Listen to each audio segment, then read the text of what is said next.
So what if your alarm clock was just the sunrise? Time it perfectly to your sleep cycle by your smart windows. Or what if your car drove itself while you took a meeting, but as a full-on hologram? This isn't some far-off fantasy.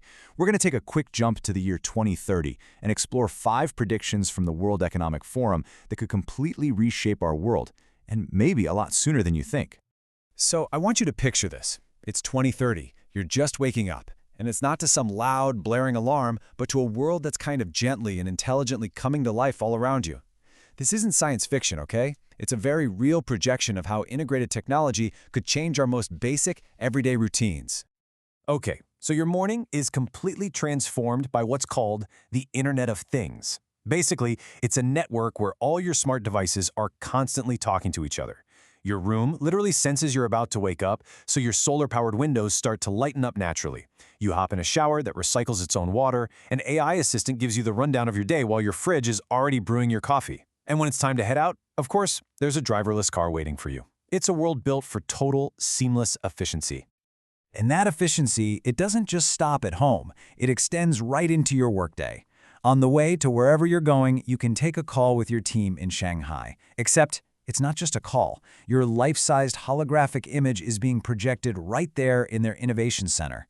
You're looking over huge amounts of data from manufacturing hubs across the globe, and all of it has already been sorted and summarized for you by your company's AI.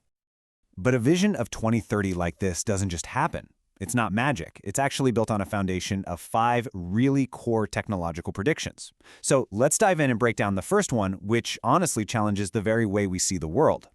First on the list, the very idea of a screen. The phone in your hand, the TV on your wall, they might be going away. How we view our digital world is on the verge of a massive, massive change. And this slide really shows you what a huge leap we're talking about.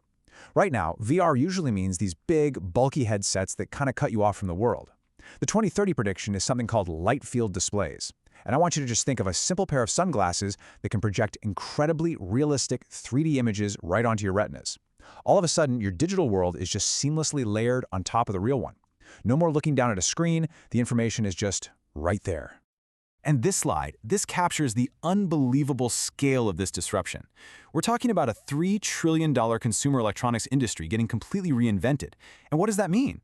Well, it means the jobs that manufacture our current phones and TVs could just be swept aside, which, is something we've seen happen with new tech throughout history. It all sounds absolutely incredible, right? But it makes you ask a really important question. All this convenience, this perfect integration, who's actually footing the bill for all of it? Well, according to the source material, the answer is still us, just in a very different way. See, the devices themselves might be free, or at least heavily subsidized. But here's the catch. You'll pay with your attention through these totally immersive ads that you literally can't skip. And it goes even deeper. This advertising will probably tap into your personal biometric data. Yeah, the same tech that's monitoring your health to find some pretty clever and maybe a little unsettling ways to influence what you do. All right, our second prediction. This one gets even more personal. It's about rewriting the fundamental building blocks of life itself. We're talking about genetic engineering and technologies you can actually implant in your body. And the key technology making this possible is CRISPR. Now I know it's a really complex sounding name, but at its heart, it's a super powerful tool that lets scientists edit genes more cheaply and reliably than they ever could before. Honestly, the easiest way to think about it is like a find and replace function, but for DNA. So, to get a handle on what this could mean, let's start with something we all kind of know. Today, people love special breeds of pets, right? Like the Toyger, which is a cat that's been specifically bred to look like a tiny tiger. Now, with gene editing becoming widespread, that whole idea gets taken to a completely different level. The prediction here is that your family pet in the future could be an actual genetically engineered tiger, just, shrunk down to the size of a regular house cat. It's a fun example for sure, but it hints at a pretty powerful and kind of strange new reality. But when you start applying this kind of technology to humans, the stakes get incredibly high. I mean, on the one hand, you have the amazing potential to completely wipe out hereditary genetic diseases. But on the other, there's a huge risk of creating new social divides, a world of the genetically enhanced versus the unenhanced. The source also points out that even if it's regulated, it could spark a rise in underground labs and lead to a future where you can't even be sure of someone's true genetic identity. And this isn't just about editing our genes before we're born. It's also about enhancing our bodies right now. Today, we have things like LASIK to correct our vision. By 2030, we could be looking at implanted lenses that don't just correct, but dramatically enhance our sight, giving us infrared and zoom capabilities far beyond what any human has naturally. I'm talking vision that could rival a hawk's. This really marks a shift from just fixing problems to actively upgrading ourselves. Okay, the third major prediction completely revolutionizes how we make, well, pretty much everything. So I want you to forget about traditional factories, forget about assembly lines. The future of production is moving away from building things and toward growing them. This quote from the source just nails the idea perfectly.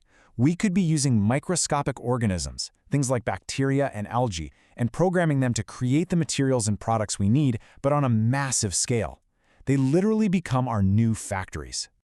So what does that actually look like in the real world? Well, as this table shows, instead of getting a steak from a cow, it could be grown from cells. Instead of a metal car frame, you could have one woven from spider silk. You could even have a skyscraper that is literally grown from bedrock. This isn't just a new way of manufacturing. It's a complete reimagining of what industry is and our whole relationship with the planet's resources. So all of this, it points to a future of just monumental change. The technologies we've been talking about, they feel almost inevitable at this point. But the source material is very clear about something. While this change is definitely coming, the outcome, whether it actually leads to prosperity for everyone, that's not guaranteed at all. It really depends on the choices we all make right now. And societies are really faced with a pretty stark choice. On one side, countries that embrace this technological wave could kick off a new era of prosperity, creating whole new industries and the jobs of the future. But on the other side, those that resist it, that politicize science and get stuck fighting the battles of the last century, well, they risk being left behind, facing economic stagnation and just paralysis. And that really brings us to the final, and I think most provocative, thought from the source material. It's not another prediction, it's a question for every single one of us to think about as we watch this future start to unfold. When you look at the world around you today, which path do you think your country is on?